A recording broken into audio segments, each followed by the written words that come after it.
নমস্কাৰ, মই জনাৰ্দন বৰা আৰু আপোনালোকে চাই আছে জেডি নিউজৰ বিশেষ অনুষ্ঠান দ্ৰুত সংবাদ। আজিৰ দিনটোৰ প্ৰথমটো খবৰেই হৈছে এটা বহুতেই বেছি গুৰুত্বপূৰ্ণ খবৰ।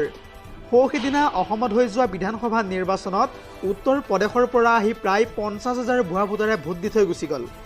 এই বিস্ফোৰক মন্তব্য কৰিছে কেইটামান মুহূৰ্তৰ পূৰ্বে পশ্চিমবংগৰ মুখ্যমন্ত্ৰী মমতা বেনাৰ্জীয়ে। মমতা বেনাৰ্জীয়ে এই সন্দৰ্ভত আৰু কি মন্তব্য কৰিছে বিতংভাৱে সবিশেষ তথ্য চাওঁ আহক। পুনৰ জনাইছোঁ, অসমৰ নিৰ্বাচনক লৈ মমতা বেনাৰ্জীৰ বিস্ফোৰক মন্তব্য। অসমৰ নিৰ্বাচনৰ বাবে উত্তৰ প্ৰদেশৰ পৰা আহি 50,000 ভুৱা ভোটাৰে ভোট দি থৈ গুচি গ'ল। এই মন্তব্য মমতা বেনাৰ্জীৰ। নিৰ্বাচনৰ পূৰ্বে ট্ৰেইন ভৰ্তি কৰি এইসকল লোক গৈছিল অসমলৈ। অসমৰ লোকেৰে নিৰ্বাচনত জয়ী হ'ব নোৱাৰে বিজেপিয়ে, আৰু সেইবাবেই আনিবলগীয়া হৈছে এতিয়া বাহিৰৰ পৰা ভোটাৰ। ইয়াৰ লগতে পশ্চিমবংগৰ জনসাধাৰণকো এই সন্দৰ্ভত নজৰ দিয়াৰ দৰকাৰ বুলিও এতিয়া মন্তব্য কৰিছে পশ্চিমবংগৰ মুখ্যমন্ত্ৰী মমতা বেনাৰ্জীয়ে। আজিৰ আমাৰ পৰৱৰ্তী খবৰটো হৈছে আন এটা বহুতেই বেছি গুৰুত্বপূৰ্ণ খবৰ, কিয়নো এইবাৰৰ মেট্ৰিক পৰীক্ষাৰ ৰিজাল্টক লৈ কেতবোৰ মন্তব্য কৰিছে এতিয়া বদৰুদ্দিন আজমলে। বদৰুদ্দিন আজমলে এই সন্দৰ্ভত কৈছে যে আপোনালোকে যদিহে শিক্ষা বিভাগ চলাব নোৱাৰে তেন্তে আমাৰ হাতত অৰ্পণ কৰক। শিক্ষাৰ ব্যৱস্থাটো কেনেধৰণৰ হ'ব লাগে সেয়া আমি সকলোৰে আগত দেখুৱাই দিম। এই মন্তব্য কৰিছে এতিয়া বদৰুদ্দিন আজমলে। ইয়াৰ উপৰিও আজমলে কি কৈছে বিতংভাৱে সবিশেষ তথ্য চাওঁ আহক। পুনৰ জনাইছোঁ, শিক্ষাৰ ক্ষেত্ৰত বিজেপি চৰকাৰক পুনৰবাৰ চেলেঞ্জ কৰিছে মৌলানা বদৰুদ্দিন আজমলে। মেট্ৰিকৰ ৰিজাল্টৰ পিছতে চৰকাৰক এইবাৰ উভতি ধৰিলে আজমলে। চৰকাৰী শিক্ষানুষ্ঠানৰ ফলাফল কিয় ইমান বেয়া হৈছে? চৰকাৰে দৰমহা নিদিয়ে নেকি শিক্ষকসকলক?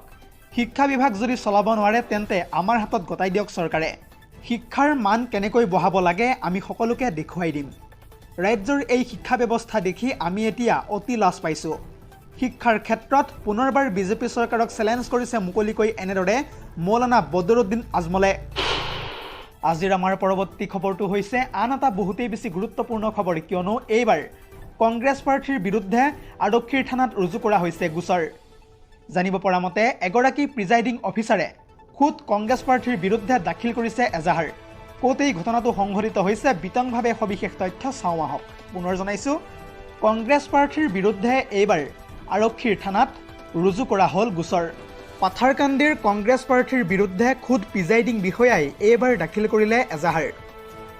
কাৰ্তিক সেনাসিংহাৰ বিৰুদ্ধে তাৰিক আহমেদ মজুমদাৰে তৰিলে আৰক্ষীৰ থানাত গোচৰ। যিহেতু ইতিমধ্যে সম্পন্ন হৈ যোৱা অসম বিধানসভা নিৰ্বাচনত ৰাঙামাটি ভোটগ্ৰহণ কেন্দ্ৰত দলে বলে অনাধিকাৰ প্ৰৱেশ কৰাৰো অভিযোগ উত্থাপিত হৈছিল। কেৱল ইমানেই নহয়, পুলিং এজেণ্টক প্ৰহাৰ কৰাৰ অভিযোগো উত্থাপন হৈছিল কাৰ্তিক সেনাসিংহাৰ বিৰুদ্ধে। ইয়াৰ লগতে প্ৰাৰ্থীগৰাকীৰ সমৰ্থকৰ আক্ৰমণত আহত হৈছিল প্ৰায় 15গৰাকীকৈ বিজেপি কৰ্মী।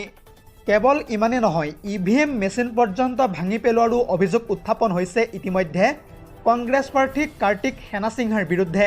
ইতিমধ্যে প্ৰিজাইডিং বিষয়াগৰাকীয়ে গোচৰ ৰুজু কৰাৰ পিছতে কাৰ্তিক সেনাসিংহাক বিচাৰি আৰক্ষীয়ে চলাইছে মাৰাথন অভিযান। দৰ্শকসকল, আৰু বহুতো গুৰুত্বপূৰ্ণ খবৰ আছে।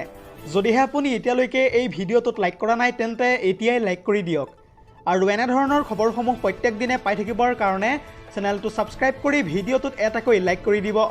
এই মুহূৰ্তত দিবলৈ লৈছোঁ দিনটোৰ আন এটা বহুতেই বেছি গুৰুত্বপূৰ্ণ খবৰ, কিয়নো কেইটামান মুহূৰ্তৰ পূৰ্বে অসম জাতীয় পৰিষদৰ সভাপতি লুৰিণজ্যোতি গগৈয়ে বিজেপি দলটোক লৈ কেইবাটাও গুৰুত্বপূৰ্ণ মন্তব্য কৰিছে। লুৰিণজ্যোতি গগৈয়ে এই সন্দৰ্ভত কি কৈছে বিতংভাৱে সবিশেষ তথ্য জনাম ফুল স্ক্ৰীনৰ জৰিয়তে। পুনৰ জনাইছোঁ, এইবাৰ বিজেপিৰ বিৰুদ্ধে বিস্ফোৰক মন্তব্য কৰিছে অসম জাতীয় পৰিষদৰ সভাপতি লুৰিণজ্যোতি গগৈয়ে। লুৰিণজ্যোতি গগৈয়ে স্পষ্টভাৱে কৈছে যে বিজেপিৰ গুণ্ডাগিৰি আমি ৰোধ কৰিব লাগিব।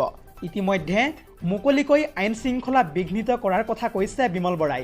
লগতে চৰকাৰৰ পুতলা হিচাপেও এতিয়া কাম কৰিছে অসম আৰক্ষীয়ে। এক প্ৰকাৰ সমগ্ৰ অসমতে এতিয়া বিজেপিৰ হতাশা পৰিস্ফুট হৈ পৰা দেখিবলৈ পোৱা গৈছে। শুক্ৰবাৰে যিহেতু লুৰিণজ্যোতিৰ বাসগৃহত তালাচী অভিযান চলাইছিল আৰক্ষীৰ এটা বৃহৎ দলে, আৰু বৃহস্পতিবাৰে অসম জাতীয় পৰিষদ আৰু বিজেপিৰ সংঘাতৰ মাজতে আক্ৰমণ কৰা হৈছিল লুৰিণজ্যোতি গগৈৰ বাহনত, আৰু তাৰ মাজতে আৰক্ষীয়ে আটক কৰিছিল অজাপৰ নেতাক।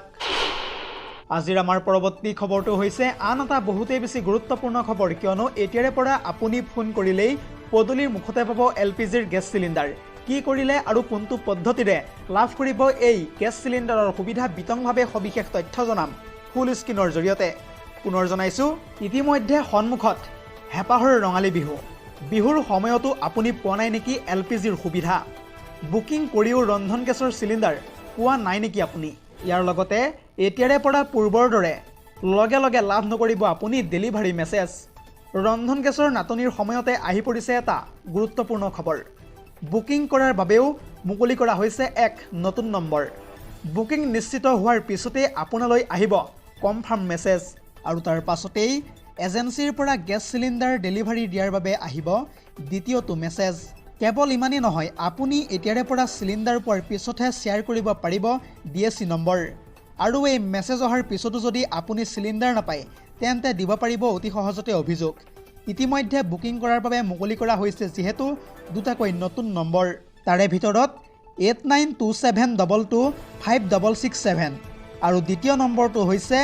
8391990070 এই দুটা নম্বৰ আপুনি এতিয়া ছেভ কৰি ৰাখক কেইটিমান মুহূৰ্তৰ পূৰ্বে LOCLৰ তৰফৰ পৰা এই দুটা নম্বৰ মুকলি কৰা হৈছে আজিৰ আমাৰ পৰৱৰ্তী খবৰটো হৈছে আন এটা বহুতেই বেছি গুৰুত্বপূৰ্ণ খবৰ কিয়নো পশ্চিমবংগত এতিয়াৰে পৰা অসমৰ দৰে প্ৰত্যেকগৰাকী মহিলাই লাভ কৰিব 3000 কোটি টকা এই সন্দৰ্ভত ইতিমধ্যে বৃহৎ মন্তব্য কৰিছে গৃহমন্ত্ৰী অমিত শাহে ইয়াৰ উপৰিও কি কৈছে বিতংভাৱে সবিশেষ তথ্য জনাম ফুল স্ক্ৰীনৰ জৰিয়তে পুনৰ জনাইছোঁ অসমৰ ফৰ্মুলা এতিয়া বেংগালুৰুতো ব্যৱহাৰ কৰিছে বিজেপিয়ে এইবাৰ পশ্চিমবংগতো অৰুণোদয়ৰ আঁচনি দিয়াৰ প্ৰতিশ্ৰুতি ঘোষণা বিজেপি চৰকাৰৰ পশ্চিমবংগৰ মহিলাসকলক 3000 কোটি টকা দিয়াৰ প্ৰতিশ্ৰুতি ইতিমধ্যে উল্লেখিত হৈছে বিজেপিৰ সংকল্প পত্ৰত পশ্চিমবংগৰ মহিলাসকলক প্ৰতি মাহে 3000 কোটি টকা দিয়াৰ প্ৰতিশ্ৰুতি প্ৰদান কৰিছে বিজেপিয়ে যিহেতু ইতিমধ্যে অসমৰ অৰুণোদয় আঁচনিৰ সফলতাৰ পিছতে দেশজুৰি ব্যাপক প্ৰচাৰত নামিছে বিজেপি দল অসমতো 1250 টকাৰ পৰা অৰুণোদয়ৰ ধন 3000 টকালৈ বৃদ্ধি কৰাৰ প্ৰতিশ্ৰুতি প্ৰদান কৰিছে বিজেপিৰ নেতৃত্বই আজিৰ আমাৰ পৰৱৰ্তী খবৰটো হৈছে আন এটা বহুতেই বেছি গুৰুত্বপূৰ্ণ খবৰ কিয়নো NRCত অসমৰ প্ৰায় 19 লাখ লোকৰ নাম বাদ পৰিছিল আৰু সেই 19 লাখৰ ভিতৰত আছিল 13 লাখেই হিন্দু ইতিমধ্যে এই বিস্ফোৰক মন্তব্য কৰিছে পশ্চিমবংগৰ মুখ্যমন্ত্ৰী মমতা বেনাৰ্জীয়ে এই সন্দৰ্ভত আৰু কি কৈছে সবিশেষ তথ্য চাওঁ আহক পুনৰ জনাইছোঁ অসমৰ NRC প্ৰক্ৰিয়াক লৈ মমতা বেনাৰ্জীৰ ভয়ংকৰ বিস্ফোৰণ NRCত অসমৰ প্ৰায় 19 লাখ লোকৰ নামেই বাদ পৰিছিল আৰু সেই 19 লাখৰ ভিতৰত 13 লাখেই আছিল হিন্দু আৰু আনফালে NRCৰ পৰা নাম বাদ পৰা বাকী 6 লাখ লোক আছিল মুছলমান সম্প্ৰদায়ৰ হিন্দু মুছলমান কৰিবলৈ আচলতে লাজ থাকিব লাগে বিজেপিৰ ডুবাই সৌদি আৰবত গৈ হাত মিলাওঁতে নাথাকে নেকি হিন্দু মুছলমান বিশাল জনসভা সম্বোধন কৰি বিজেপিক এনেদৰে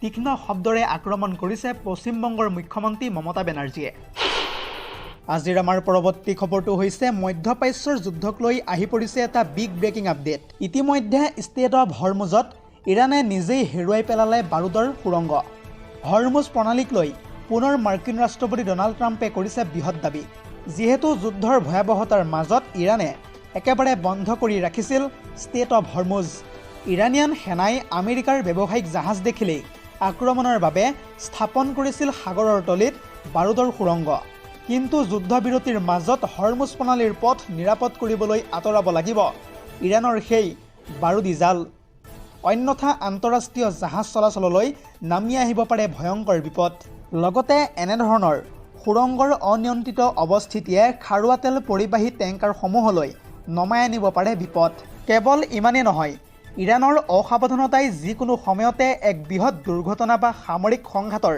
সূত্ৰপাত হোৱাৰো এতিয়া আশংকা প্ৰকাশ কৰিছে মাৰ্কিন ৰাষ্ট্ৰপতি ডনাল্ড ট্ৰাম্পে news desk report ZD news